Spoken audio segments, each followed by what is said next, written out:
Hi, kamusta? Mike nga pala. Ngayon, ipagpag-usapan natin yung mga nagko-comment sa atin na about o kaya regarding doon sa mga tips o kaya yung mga dokumento na pwedeng i-prepare o pwedeng ihanda kapag nag-a-apply na ng trabaho pa abroad, lalong-lalo na dito sa Finland.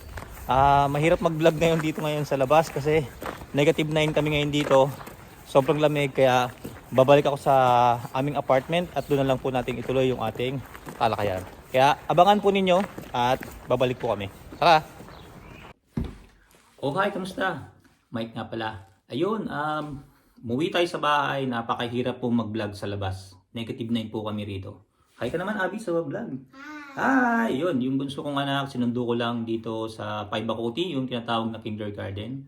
And then, yun, balik na tayo dun sa maraming nagtatanong, Kuya Mike, tips po kung paano po mag-apply ng trabaho abroad. Unang-una po, credential. Yung credential, ibig sabihin yung mga dokumento. Yung kasama na yung passport, mga certificate, diploma, yung CV, yung resume na tinatawag, kailangan i-ready nyo na rin po yun. Importante po is yung passport kasi po, pag mag-apply po kayo ng pa-abroad, yun po yung unang hinahanap ng employer or yung mga company or agency kung valid pa po ba yung passport ninyo. Kasi po, kapag nagpo-proseso po ng visa, kung sakaling kayo po ay ma-hired, ayun po yung unang kinukuha o requirements yung passport po. Kaya, mas maganda po kung meron kayong valid passport sa pag-apply pa abroad. Second is yung mga credential. I-ready nyo na po yung inyong mga credential like ng mga certificate, diploma. Halimbawa po is nakapagtapos kayo ng ganitong profesyon, i-ready nyo po yung diploma. Or kaya kayo po ay na-experience sa pagiging, sabihin natin, housekeeping, meron kayong NC2 na mga tinatawag, i-ready na po ninyo kasi sa mga employer po or sa mga company po na ina-apply nyo rito pa abroad is malaking puntos na po sa kanila yun. Halimbawa, naghahanap po sila ng cleaners or housekeeping dito and then makikita po nila yung inyong CV na naka-attach doon na meron kayong certificate for housekeeping. Malaking puntos na po sa kanila yun kasi po less na po na matuturuan kayo. Pero pagdating naman po ninyo rito, kung sakaling ma-hire kayo, meron naman po mga training. Like po nung sa akin, ako po ay dati pong janitor or cleaner dyan sa SM, sa lahat ng SM dyan sa atin, sa Pilipinas. Pagdating naman po dito, may training po kami. 2 days kami nag-training sa mga equipment, cleaning materials, and then kung paano yung proper na paglilinis. Kumbaga, ang pinopoint ko po dito is mas mas interesado sila doon sa mga may mga experience na kasi less na po yung pagtuturo. Tulad nung nag-training kami, yung may mga machine kami doon, parang easy na lang din sa amin kasi po mayroon na rin kami experience sa pagmamachine. Kaya sa lahat po nung nag-a-apply pa abroad, mas maganda pa rin po kung merong experience. At syempre malaking puntos na rin po yun sa mga nagtatanong, Kuya Mike, kailangan po ba alam natin yung lingwahe nila? Sa experience po namin dito, experience ko na rin po dito sa Finland, dito po sa kumpanya na aking pinapasukan, sa Sysconcibus is English lang naman po ang nagiging aming komunikasyon. Pero meron po silang mga facilities or meron po silang mga areas na nangangailangan po na marunong kang mag-Finnish. Kaya mas maganda na rin po kung kayo po ay nakakapagsalita or meron kayong alam sa pagpipinis para po in case na dumating po yung time na magkaroon kayo ng interview ng inyong employer is ma-add nyo rin po na kayo po ay nakakapagsalita or nakakaintindi or merong konting alam sa lingwahe po nila. Malaking puntos po yun para po kayo ay ma-hire. At add ko na rin po about doon nga pala din sa nagtatanong sa Kuya Mike, meron po bang interview dyan? Yes, meron pong interview. Nung ako po ay ma-hire, dito na rin po ako in-interview. Parang formality, parang ganun, interview. Kasi pagdating ko kasi dito sa Helsinki, 1 month pa ako dito naghintay bago lumabas yung aking social security number. O parang yung tinatawag nilang maestrate dito. And then, after 1 month, nung makuha ko na yung aking security number na yon, nagpunta na ako mismo sa aking employer, which is yung aking company, yung Sysconcibus. Nagpunta na ako and then in-interview ako doon ng manager. Tinanong ako kung ano yung experience sa pag-cleaners, ano yung mga tanong, unang tanong sa akin, about sa sarili ko. Pangalawa, yung sa cleaners. And then kung may experience ako sa pagki-cleaners. At yung pangatlo, pagkakatanda ko, yung ano ata yun, yung ano yung makikita mo sa sarili mo pagdating ng 5 taon dito sa kumpanya nyo. Yun. Yun, mga sagot ko doon, yan, yung tungkol sa sarili, yung tungkol sa pamilya ko. Sinabi ko na may pamilya ko sa Pilipinas. Gusto ko silang dalhin dito.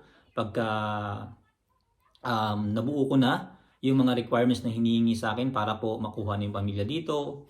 And then, yung mga experience, tinanong nila ako, sabi ko po, may experience ako. Kumbaga, nagsalita na ako ng English din, syempre, kasi kailangan English. Hindi natin sila pwedeng, yung sa lingwahe natin, hindi sila magkakaintindihan. Ayun,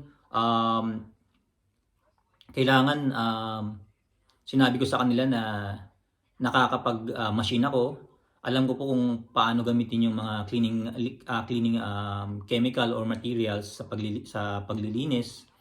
At yun, sinabi ko na rin doon kung anong nakikita ko sa akin, sa sarili ko, sa 5 taon dito sa kumpanya. Sabi ko, mag-growth ako, ay mag-ano ako, mas lalo pa akong magiging magaling na cleaners. At the same time, gusto ko sana na hindi lang cleaners ang maabot ko.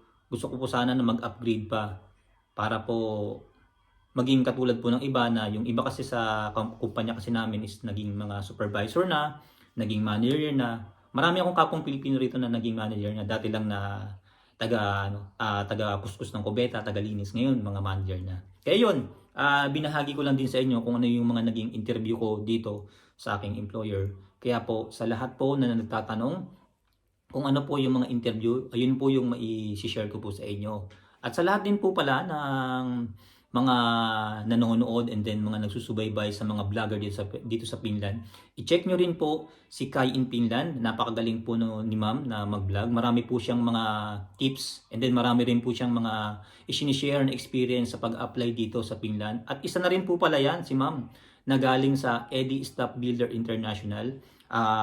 Siya po mismo ang nagpatunay doon sa comment niya sa last vlog natin na doon siya mismo galing sa Eddie Staff Builder, tulad ng ating pinopost sa ating FB page and then sa ating YouTube channel. Kaya kung sa lahat na nagtatanong kung pwede po, kung sino po pa ang pwede pa panoorin dito sa Finland, kung sino pa ang mga Pilipino na galing sa Eddie Staff Builder, ayan po, panoorin niyo po yan si ma'am. I-subscribe niyo rin po kanilang channel. And then, panoorin nyo po, pwede kayong mag-comment sa kanya, pwede kayong magtanong kung ano pa yung pwede o pwede pang tips para makarating dito sa Finland. Kasi po, napakahusay din pong vlogger niya ni ma'am. Ayun, balik na tayo doon sa ating pinag-uusapan. Ayun po, yung mga tips ko lang po sa inyo is yung sa credential, passport, tapos mas maganda na rin po kung meron kayong mga certificate, and then dagdag pogi points na rin po yun sa employer kung marunong kayo ng lingwahe nila. Pero nga po, ang sinasabi ko nga po sa inyo, ako nga po natanggap dito, kahit po English lang po yung dala-dala ko. Hindi naman po fluent po ako mag-English. Opo. At kung about nga pala doon sa level, kung ba nakapagtapos. Ako po, second year, first year college nga lang po ako. High school graduate lang, kumbaga. Pero nandito naman po ako sa Finland. Nakapag-apply naman po or na-hire naman po ako sa Finland. Kaya po sa lahat po ng mga kapwa ko po na Pilipino na katulad ko na nangangarap, push lang po kayo ng push. At saka ang tips ko na rin po para mas lalo po kayong ma-hired sa apply yung trabaho, wag lang po kayo mag-focus sa isang agency. Magpasa rin po kayo sa ibang mga agency. Kumbaga parang sa raffle, the more you chance to win nga, magbili kayo ng raffle coupon, di ba? Parang ganun. Parang ganun inahalimbawa ko. Mas maganda na mas marami kayong ma-apply na company. Mas maganda kung marami kayong ma-apply ang agency para malaki rin po yung chances na ma-hire po kayo dito sa Finland. Sa lahat po ng nagsusubaybay sa aking Facebook page, Mike in Finland, at sa lahat po ng mga kapwa ko Pilipino na nandito ngayon sa Europe, ipinapaalala ko lang po pala, konting commercial lang po, na ang aking ginagamit sa pagpapadala ng pera is TapTapSend. Dahil ang TapTapSend is zero transfer fees sa ating mga mobile wallet at sa ating mga bangko sa Pilipinas. Meron na rin pong cash pickup at maliit lang naman po ang inyong babayaran. At makakatanggap pa po kayo ng 15 euros sa una nyong padala. Gamitin nyo lang po ang promo code na Mike in Finland. Para sa una nyong padala is nakakatanggap ang inyong pamilya ng 15 euros. Saan pa kayo, di ba? Zero transfer fee na, maganda ang rate at mabilis ang remittance. Kaya pang hinihintay natin, I-download na natin ang Tatop Send dahil sa Tatop Send, tiwala po tayo na buong makukuha ang pera ng ating pamilya. Kaya yun, balik na po tayo sa ating pinag-uusapan. Kaya po sa lahat po ng mga kapwa ko Pilipino gusto pong makapag-apply abroad, lalong-lalo sa Finland, mag-check lang po kayo ng mag-check sa dmw.gov.ph kung ano po ang mga hiring or may lalabas po ang hiring or meron na po bang job order. Kung wala pa naman po, be patient lang po. Hintay lang po tayo ng hintay o kaya mag-hunt pa rin tayo ng mga agency na pwedeng applyan dyan papunta rito sa Finland o kaya sa anman abroad na gusto nyo pumunta. Lagi nyo lang pong mag-check sa dmw.gov.ph. And po, para po sa mga hindi nakakalam kung ano po yung dmw.gov.ph, yan po yung pinaka niyan. Kasi po, yung iba po sa ating mga mag-abroad, hindi pa nila gaanong kabisado kung ano po yung dmw.ph. Para po, maiwasan na rin po natin yung scam. Opo, saka dyan lang po kayo mismo makipag-usap or kaya sa mga lehitimong agency. Mag-check nyo rin po dyan yung mga agency sa dmw.gov.ph. Nandiyan na rin po kung ano po yung mga kwalifikasyon. Nandiyan na rin po yung address nila, yung contact number ng agency. Sa dmw.gov.ph lang po kayo magpupunta. Sa lahat po na nag-subscribe sa atin at sa lahat po na nagsusuporta sa ating Facebook page na Mike in Finland, maraming salamat po. Sa lahat po, lagi ko pinapalit ni Kuya Mike. Put God first. Bye-bye! Bye-bye!